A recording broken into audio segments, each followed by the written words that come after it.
when we buy businesses, and whether we're buying all of a business or a little piece of a business, I always think we're buying the whole business because that's my approach to it. I look at it and say, what will come out of this business and when? And what you really like, of course, is them to be able to use the money they earn and earn higher returns on it as you go along. I mean,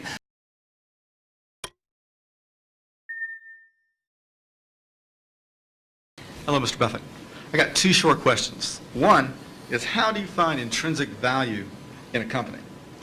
well, intrinsic value is the number that if you were all-knowing about the future and could predict all the cash that a business would give you between now and Judgment Day, discounted at the proper discount rate, that number is what the intrinsic value of a business is. In other words, the only reason for making an investment and laying out money now is to get more money later on, right? That's what investing is all about.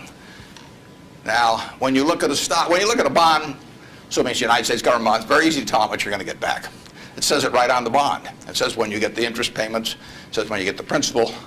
So it's very easy to figure out the value of a bond. It can change tomorrow if interest rates change. But the cash flows are printed on the bond.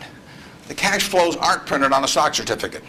That's the job of the analyst, is to print out, change that stock certificate, which represents an interest in the business, and change that into a bond and say, this is what I think it's going to pay out in the future. When we buy, some new machine for Shaw to make carpet, that's what we're thinking about, obviously, and you all learn that in business school. But it's the same thing for a big business. If you buy Coca-Cola today, the company is selling for about $110 to $15 billion in the market. The question is, if you had 110 or 15 billion, you wouldn't be listening to me, but I'd be listening to you incidentally. But the question is, would you lay it out today to get what the Coca-Cola company is going to deliver to you over the next 200 or 300 years? The discount rate doesn't make much difference after as you get further out. And that is a question of how much cash they're going to give you. It isn't a question of, it isn't a question of how many analysts are going to recommend it or what the volume in the stock is or what the chart looks like or anything. It's a question of how much cash it's going to give you. That's the only reason. It's true if you're buying a farm. It's true if you're buying an apartment house. Any financial asset.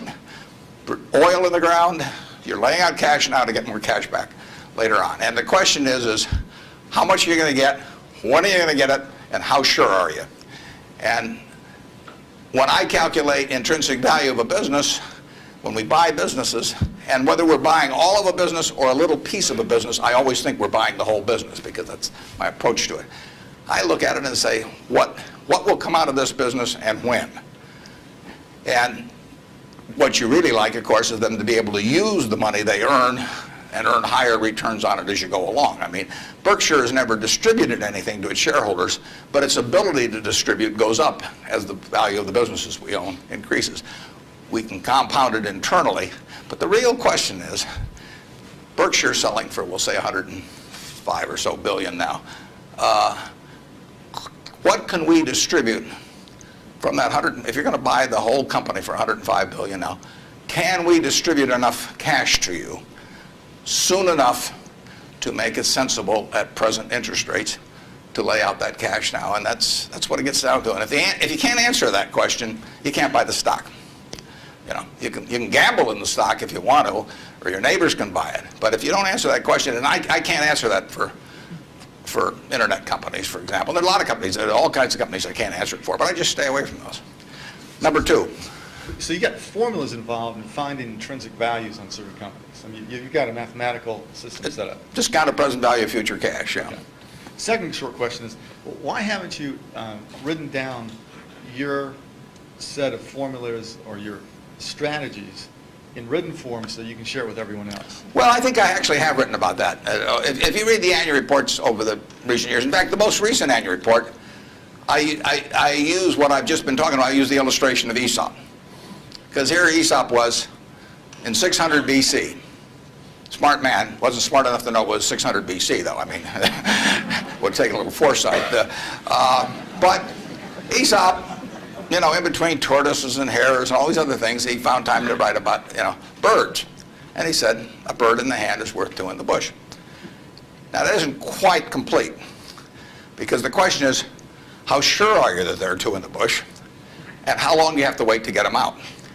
Now, he probably knew that, but he just didn't have time because he had all these other proverbs to write and had to get on with it. So, but he was halfway there in 600 BC.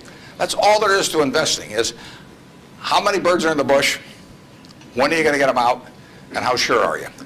Now, if interest rates are 15%, roughly, you've got to get 2 birds out of the bush in 5 years to equal the bird in the hand.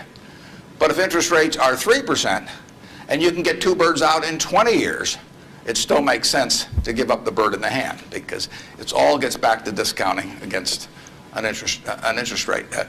Problem is, often you don't know, not only how many birds are in the bush, but in the case of the internet companies, there weren't any birds in the bush.